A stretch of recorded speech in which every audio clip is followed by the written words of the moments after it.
पिछले वीडियो में मैंने आपको मालवा का पठार और रावला की पहाड़ियाँ पढ़ा दिया था। आज इस वीडियो में हम आप देखेंगे आज बुंदेलखंड का पठार और विंध्याचल की पहाड़ियाँ। ठीक है, तो हेडिंग बना लीजिए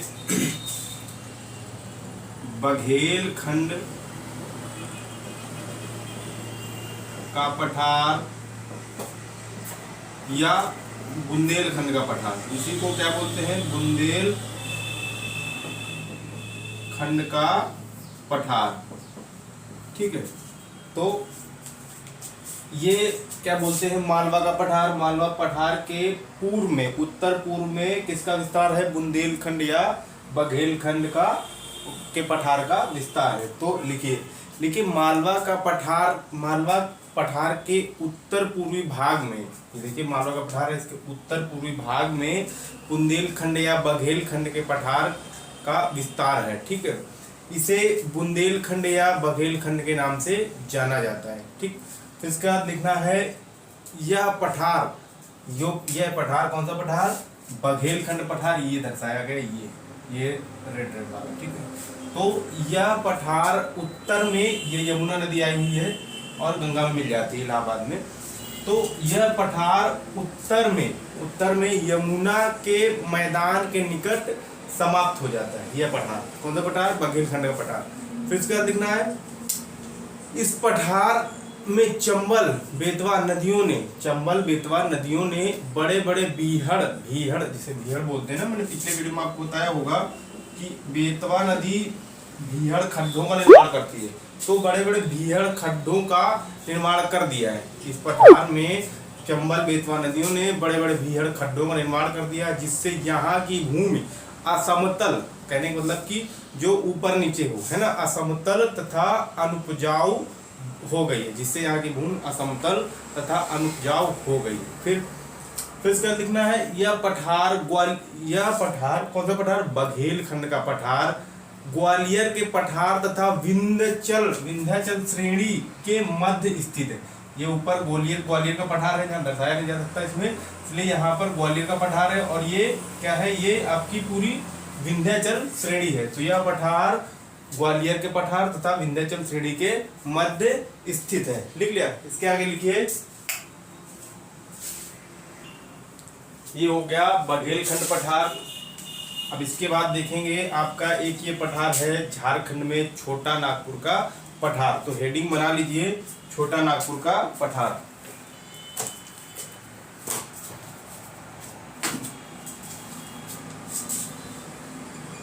देखिए छोटा नागपुर का पठार दो राज्यों में विस्तारित है।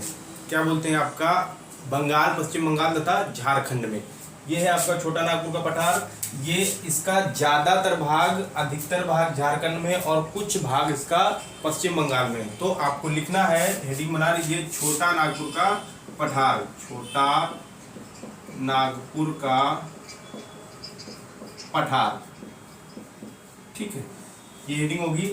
अब लिखिए यह पठार क्या बोलते हैं? पश्चिम बंगाल के पुरुलिया, ये जिला का नाम है पुरुलिया। तो पश्चिम बंगाल के पुरुलिया तथा झारखंड राज्य के पलामू एक जिला झारखंड का, तथा धनबाद, फिर हजारीबाग तथा संथाल तथा परगना। फिर इसके बाद लिखिए रांची।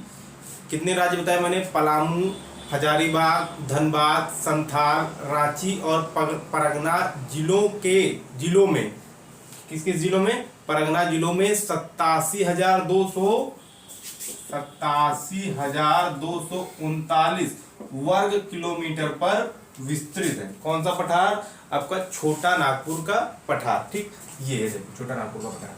फिर इसके बाद ये जो लाइन दर्शाई गई है, ये है आपकी दामोदर नदी, ये दामोदर नदी, और ये है आपकी क्या बोलते हैं? स्वर्ण रेखा नदी। ठीक, फिर इसके बाद एक नदी यहाँ से ऐसे आती है, इसको कहते हैं महानदी। तो उसकी चर्चा आगे करेंगे। इस पे देखिए, इसके बाद देखिए छोटा नागपुर पठार से दो नदियाँ निकलती हैं। कौन कौन सी? दो मुख्य नदियाँ निकलती हैं। एक आप लिख लीजिए दामोदर नदी, दूसरी आप लिखिए स्वर्ण रेखा नदी। देखिए यहाँ से उत्तराखंड से ये गंगा नदी आती है और ये जाकर पश्चिम बंगाल होते हुए बंगाल की खाड़ी बांग्लादेश होते हुए अपना बंगाल की खाड़ी में अपना जल गिराती है। फिर इसके बाद ये एक नदी आती है और प्रयागराज में यमुना नदी, ये यमुना नदी किसमें मिल जाती है? प्रयागराज में गंगा मिल जाती है। ठीक, तो पश्चिम बंगाल में जब गंगा पहुंचती है तो पश्चिम बंगाल में गंगा पहुंचती है तो यह दो भागों में दो धाराओं में बढ़ जाती है, दो भागों में बढ़ जाती है। कौन सी नदी? गंगा नदी। एक धारा दक्षिण की ओर मुड़ जाती है, उस धारा को कहा जाता है आपका, क्या कहते हैं इसको? हुगली नदी के नाम। ये देखो धारा, ये तो इसको पश्चिम बंगाल में दक्षिण की ओर मुड़ी हुई धारा को क्या नाम दिया जाता है? हुगली नदी, हुगली नदी। ठीक, तो हमने अभी बताया आपको कि छोटा नागपुर पठार से दो मुख्य नदियां निकलती हैं आपकी, एक दामोदर नदी, दूसरी स्वर्ण रेखा नदी। तो आपको लिखना है कि दामोदर नदी छोटा नागपुर पठार को दो बराबर भागों में बांटते हुए पश्चिम से पूर्व की ओर जाकर दामोदर नदी में मिल जाती है। ये देखिए दामोदर नदी में मैंने मिला दिया, ये है ना। तो कहाँ मिल जाती है? दामोदर नदी में मिल जाती है। फिर उसके बाद लिखना है, उसके बाद लिखिए कि दामोदर नदी छोटा नागपुर पठार को, ये जो दामोदर नदी मैंने दर्शाई है, ये दामोदर नदी छोटा नागपुर पठार को दो बराबर भागों में बांटती है। फिर उसके बाद देखिए उत्तर का, दामोदर नदी के उत्तर के पठार को हजारीबाग का पठार, क्या? हजारीबाग का पठार, तथा दामोदर नदी के दक्षिण वाले भाग को रांची के पठार नाम दिया जाता है। हजारीबाग का पठार ये दामोदर नदी के उत्तर में ये जो मैंने चोटी बनाई हुई है, तो यह दामोदर नदी के उत्तर वाले भाग में है, और ये दामोदर नदी जो हुगली नदी मिलती है इसके दक्षिण वाले भाग को रांची का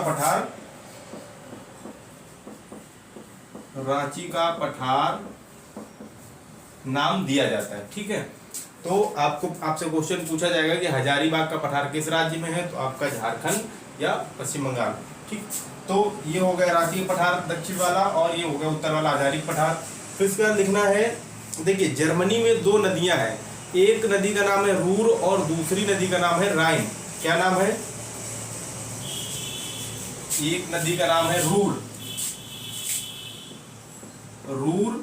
और दूसरी नदी का नाम है राइन। तो जर्मनी में रूर और राइन नदियों के मध्य जो भाग है, जो क्षेत्र है, उसे रूर प्रदेश कहा जाता है, क्योंकि वह खनिज संसाधन की दृष्टि से मतलब बहुत ज्यादा क्या कहते हैं, वहां पर खनिज संसाधन अधिक है। तो इसलिए रूर राइन नदियों के मध्य वाले भाग को क्या कहा जाता है? रूर प्रदेश कहा जाता है, रूर प्रदेश। इसी प्रकार भारत में रूर प्रदेश किसे कहा जाता है? तो छोटा नागपुर पठार को कहा जाता है, क्योंकि यहाँ पर खनिज संसाधनों की अधिकता है। ठीक, तो आपसे क्वेश्चन पूछा जाएगा कि रूर प्रदेश भारत में किस पठार को कहा जाता है? तो आपका आंसर होगा छोटा नागपुर का पठार। ठीक, फिर उसके बाद देखिए रांची पठार के पश्चिम में, रांची पठार ये है नीचे वाला भाग, रांची पठार के पश्चिम मतलब कि इधर।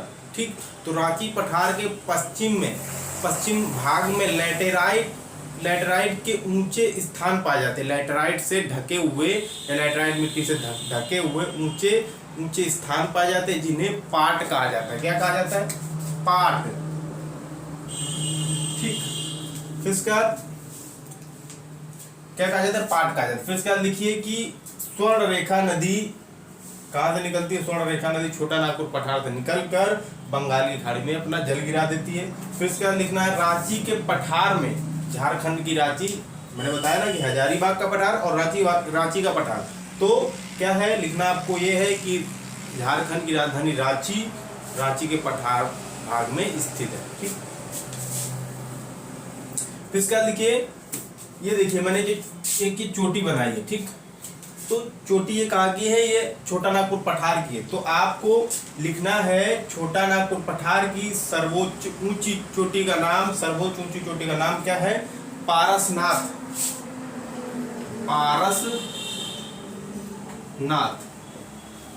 पारसनाथ है। तो ये पारसनाथ नाम क्यों दिया गया इसका? जैन धर्म के 23वें तीर्थकर थे। जैन धर्म के 23वें तीर्थकर कौन थे? पार्श्वनाथ। पार्श्वनाथ। तो इन्हीं के नाम पर इस चोटी का नाम पारसनाथ रखा गया। ठीक, तो ये होता है छोटा नागपुर का पठार। अब इसके बाद देखेंगे शिलांग पठार। शिलांग पठार या मेघालय पठार। मेघालय राज्य पूरी तरह पठारी है, मतलब कि ऊंचा उठा हुआ भाग है, तो इसलिए पूरे राज्य को क्या बोलते हैं? मेघालय का पठार या शिलांग पठार के नाम से जाना जाता है। ठीक, शिलांग पठार में 3 प्रमुख पहाड़ियां हैं, गारो, खासी, जयंतिया। देखिए मैंने बनाया हुआ है, ये गारो और ये मध्य वाली खासी और ये जयंतिया। और फिर उसके इसी शिलांग पठार के अंतर्गत 2 पहाड़ियां और आती हैं, मिकिर और रेंगमा। ये मिकिर और रेंगमा किस राज्य में है? मिकिर और रेंगमा आपका असम राज्य में स्थित है। यदि आपने पूर्वोत्तर भारत की चोटियां हमसे पढ़ा होगा तो आपको मिकिर रेंगमा कहाँ है ये मालूम होगा। ठीक, तो ये होता है छोटा नागपुर का पठार। अब आप लोग हेडिंग बना लीजिए कि शिलांग पठार या मेघालय पठार। हेडिंग बनाइए, शिलांग पठार या मेघालय का पठार।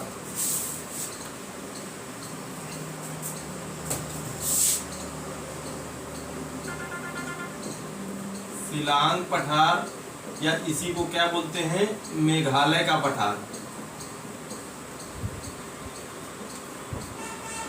ठीक, तो देखिए ये आपका छोटा नागपुर पठार है और इसके उत्तर पूर्व में राजमहल की पहाड़ियां हैं।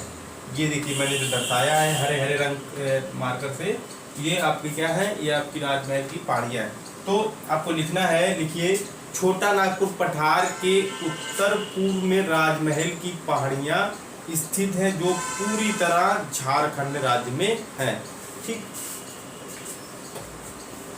जो पूरी तरह झारखंड राज्य में। फिर आगे लिखना है कि शिलांग पठार राजमहल पहाड़ियों का ही उत्तर पूर्वी विस्तार है। देखिए ये आपकी राजमहल पहाड़ियां और ये शिलांग पठार, तो इसके बीच जो मध्य भाग है उसे मालदा गैप कहते हैं। तो राजमहल पहाड़ियां तथा शिलांग पठार के मध्य का क्षेत्र अवतलित हो गया था। अवतलित हो मतलब धंस गया था, तो धंस जाने से यहाँ पर खड्डा हो गया, मतलब कि इधर धंस गया।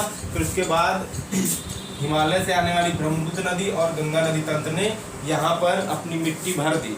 तो वहाँ पर क्या बोलते हैं? धंसे हुए भाग को मिट्टी से भर दिया और पाट दिया, और उसी स्थान पर क्या है इस समय? बांग्लादेश है। तो इस धंसे हुए भाग को या राजमहल और शिलांग पठार के मध्य भाग को मालदा गैप या गारो गैप के नाम से जाना जाता है। क्या है इसका नाम? मालदा गैप या गारो गैप। ठीक, तो ये हो गया आपका बीच का भाग मालदा गैप और या गारो गैप। उसके बाद लिखिए कि शिलांग पठार हिमालय का भाग न हो करके यह प्रायद्वीपीय भारत का भाग है। ये देखिए इधर से हिमालय का पूरी चोटी, मैंने अगर आपको पूर्वोत्तर भारत आपने हमसे पढ़ा है तो इधर मैंने आपको बताया होगा कि अरुणाचल प्रदेश से होते हुए ये मणिपुर और मिजोरम में जितनी भी पहाड़ियाँ ये सारी हिमालय की हैं। परंतु मैंने आपको बताया होगा कि शिलांग पठार प्रायद्वीपीय भारत का हिस्सा है। यही बात मैं कह रहा हूँ कि शिलांग पठार प्रायद्वीपीय भारत का हिस्सा है। ठीक, फिर ये शिलांग पठार के अंतर्गत कुल 5 पहाड़ियां आती हैं जिनके नाम आपको लिखना है गारो, खासी और जयंतिया या जयंतिया, इसी को जयंतिया बोलते हैं। तो पश्चिम वाली गारो है, मध्य वाली खासी है और पूर्व वाली पहाड़ी आपकी क्या है? जयंतिया है। ठीक, फिर इसके बाद 2 और पहाड़ी इसके अंतर्गत आती हैं, एक है मिकिर और रेंगमा। उनके नाम में लिख लीजिए, मिकिर और रेंगमा। ये 5 पहाड़ियां किस पठार के अंतर्गत आती हैं? ये 5 पहाड़ियां आपके मेघालय पठार या शिलांग पठार के अंतर्गत आती हैं। फिर इसके बाद आपको लिखना है, लिखिए मेघालय पठार का सबसे ऊंचा शिखर आपका शिलांग शिखर है। शिलांग शिखर मेघालय पठार का सबसे ऊंचा शिखर क्या है? शिलांग शिखर है।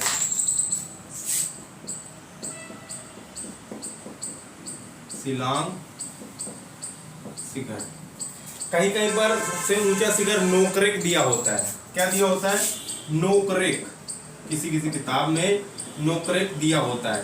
तो आपको ऑप्शन के अकॉर्डिंग टिक करना है, शिलांग पठार या नोकरेक। वैसे इसके ज्यादा आपको जो देगा शिलांग पठार। ठीक, तो ये हो गया आपका शिलांग पठार। अब इसके बाद हेडिंग बना लीजिए विंध्य पर्वत। विंध्य पर्वत देखिए, ये आपका मैंने बताया मालवा का पठार, ये आपको मैंने बताया बघेलखंड का पठार। इसके नीचे ये जो पहाड़ियाँ, ये जो हरे हरे रंग से दर्शाई है मैंने, ये है विंध्य पर्वत। फिर विंध्य पर्वत के दक्षिण में ये नर्मदा भ्रंश घाटी, अपने भ्रंश घाटी में बहकर ये नर्मदा नदी अपना कहाँ जल गिराती है? खंबाती खाड़ी या बंगाल की खाड़ी में। फिर इसके दक्षिण में आपकी सतपुड़ा पर्वत श्रृंखला। फिर इसके दक्षिण में ताप्ती भ्रंश घाटी में बहती हुई ताप्ती नदी। तो आपको हेडिंग बनानी है विंध्य पर्वत। विंध्य पर्वत लिखिए। देखिए ये है मालवा का पठार, तो इसके दक्षिण में है ये विंध्य पर्वत, ये पूरी ये विस्तृत है। तो लिखना है विंध्य पर्वत मालवा का पठार के दक्षिण में तथा नर्मदा या सतपुड़ा के उत्तर में स्थित है। कौन सा? विंध्य पर्वत। फिर उसका लिखना है आपको विंध्य पर्वत का कुल विस्तार कितना है? 1050 किलोमीटर है। कितना? 1050 किलोमीटर, जो मध्य प्रदेश में विस्तृत है।